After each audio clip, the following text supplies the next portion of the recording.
Never before offer national highway పై ఆకర్షణీయమైన commercial plots గజం కేవలం 5,999 రూపాయలకే.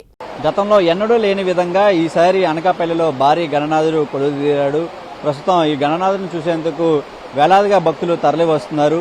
ప్రధానంగా ఈ ఉమ్మడి విశాఖ జిల్లాలో అయితే మాత్రం ఈసారి సుమారు 100 అడుగులు ఎత్తు ఉన్నటువంటి 3 విగ్రహాలు కూడా భారీ ఎత్తున పోటాపేటగా ఈసారి వినాయక చవితి ఉత్సవాల్లో పాల్గొంటున్నాయి. దీన్ని చూసేందుకు భక్తులు తండోపతండాలుగా వస్తున్నారు. వర్షాన్ని సైతం లెక్క చేయకుండా వస్తున్నటువంటి పరిస్థితి మనకు కనిపిస్తుంది. ప్రస్తుతం మన ఎదురుగా ఏదైతే హైదరాబాద్కి ఫేమస్ అయినటువంటి ఖైరతాబాద్ వినాయకుడు ఉన్నాడో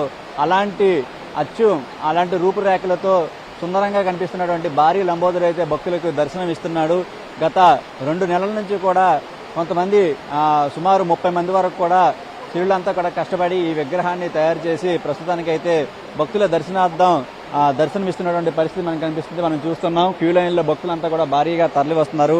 ప్రస్తుతం దీనికి సంబంధించి మనతో మాట్లాడడానికి ఉత్సవ కమిటీ సభ్యులు ఉన్నారు. వాళ్ళతో మాట్లాడే ప్రయత్నం చేద్దాం. సార్ నమస్తే సార్, ఎలా ఉంది సార్? ఈసారి ఎప్పుడూ లేని విధంగా ఈసారి అనకాపల్లిలో ఈ విధంగా భారీ వినాయకుడిని తయారు చేయడం జరిగింది. అసలు ఈ ఎత్తు ఎంత ఉంది? మొత్తం ఎవరి కమిటీ ఆధ్వర్యంలో జరుగుతుంది? ఉత్సవ కమిటీ అంటే సంపత్తి వినాయక ఉత్సవ కమిటీ అని మేమందరం కూడా పెట్టడం జరిగిందండి. పట్టణంలో ఉన్నటువంటి పలు దేవాలయ కమిటీ, అలాగే ఒక్కొక్క కమిటీ నుండి ఒక్కొక్కరిని తీసుకొని ఒక్కొక్క ప్రాంతం నుండి ఒక్కొక్క మెంబర్గా తీసుకొని కులాలకి మతాలకి అతీతంగా ఈ యొక్క కమిటీని ఏర్పాటు చేసాం. ఇది ఏదో ఒక పేరు మీద కాకుండా అనకాపల్లి పేరు అంటే ప్రపంచ పుటాల్లో నిలిచిపోయేలాగా ఉండాలనే ఉద్దేశంతో ఇది పెట్టాం తప్ప వేరే విధంగా కాదండి. 126 అడుగుల భారీ వినాయకుని పెట్టండి. ఇది పూర్తిగా మట్టితో తయారు చేసిన విగ్రహమేనండి. ఇది ప్యూర్ అండి, ప్యూర్గా 10 టన్నులు మట్టి, అలా ప్యూర్ వాటర్, అది కూడా పెయింటింగ్స్ కూడా కలర్స్ అవి ఎక్కడ లేకుండా ఆ చర్యలు తీసుకున్నాం. ఈ విగ్రహం తయారు చేయడానికి ఎన్ని రోజులు పట్టింది? ఎంతమంది కళాకారులు దీన్ని తయారు చేయడానికి వచ్చారండి? సుమారుగా 45 మంది కళాకారులు అండి. 38 రోజులు కంటిన్యూగా పనిచేయడం జరిగింది. ప్రతిరోజు కూడా వాళ్ళు, అలాగే ప్రముఖ శిల్పి అయినటువంటి కామధేను ప్రసాద్ ఉగాది పురస్కార అవార్డు గ్రహీత, ఆయన కూడా నా కళని ఆయన నెరవేర్చారు. ఇవాళ ఈ విగ్రహాన్ని అందమైన రూపాన్ని తీసుకొచ్చారు. ఈ రూపం పేరేంటి సార్? సంపత్ వినాయక లక్ష్మీ గణపతి వినాయకుడు రూపం. ఎప్పుడు కూడా అనకాపల్లి జిల్లాలో ఎంత భారీ విగ్రహం పెట్టలేదు. మరి ఈ ఏడాది పెట్టడం గల ప్రధాన కారణం ఏంటండి సార్? ఎందుకంటే ఉమ్మడి విశాఖ జిల్లాలో మొత్తం 3 భారీ విగ్రహాలు కొలువుదీరాయి. మరి అనకాపల్లిలో మొదటిసారి ఎందుకు? కారణం ఏంటంటే అనకాపల్లిలో కాదండి, తెలుగు రాష్ట్రాల్లో పెట్టలేంత భారీ వినాయకుడిని ప్రతి ఒక్కరు ఈ హైట్లు చెప్తారు తప్ప ఈ హైట్ మాత్రం పెట్టలేదు. కానీ ఇది ఏంటంటే అనకాపల్లి కీర్తిని ప్రపంచ పుటాల్లో ఉండాలి, గిన్నీస్ బుక్ రికార్డులో నమోదు చేసుకోవాలనే ఉద్దేశంతో ఈ హైట్లో పెట్టడం జరిగింది. భక్తులంతా కూడా అంటే 9 రోజుల వరకు ఉంచాలి, తర్వాత గ్రహణం కూడా ఉంటుందని చెప్పేసి పండితులు చెప్తున్నారు, పురోహితులంతా కూడా. మరి ఎన్ని రోజుల పాటు పూజలు అందుకొని ఉన్నాడు భారీ గణనాథుడు? అవన్నీ అపోవాలండి. ఈ ప్రతిష్ట విగ్రహాలకు మాత్రమే ఈ గ్రహణాలు అవి పనిచేస్తాయి. ఇది ఉత్సవ విగ్రహాలకి ఎటువంటి ఉండదు. అయినా భక్తుల దృష్టిలో శ్రేయస్సు దృష్ట్యా మేము అది కూడా చర్యలు తీసుకుంటున్నాం.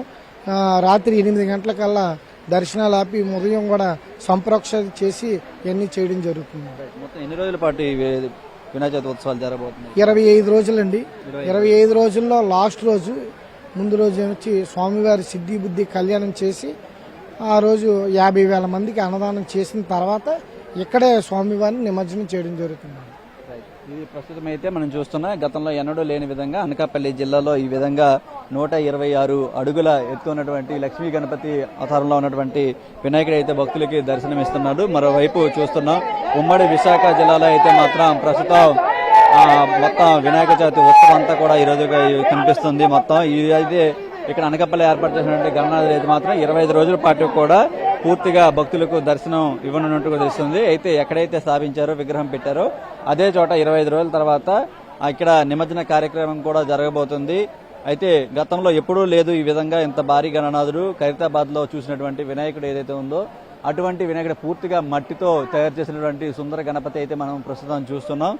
ఈ గణపతిని, ఈ భారీ లంబోదరుని చూసేందుకు కూడా భక్తులు ఇటు అనకాపల్లి జిల్లా నుంచే కాకుండా విశాఖ జిల్లా నుంచి కూడా భారీగా తరలి వస్తున్నటువంటి పరిస్థితి కనిపిస్తుంది. ఇప్పుడు విశాఖలో అయితే మాత్రం ఉమ్మడి విశాఖలో మొత్తం 3, 1 లక్ష శారీలతో చేసినటువంటి వినాయకుడు, తర్వాత 1 కోటి లింగాల నమూనా వినాయకుడితో పాటు ఇప్పుడు ఈ భారీ 126 అడుగుల వినాయకుడు కూడా ప్రస్తుతం భక్తులందరికీ కూడా దర్శనం ఇస్తున్నటువంటి పరిస్థితి అయితే కనిపిస్తుంది. కెమెరామెన్ రవితో చిరంజీవి NTV అనకాపల్లి నుంచి.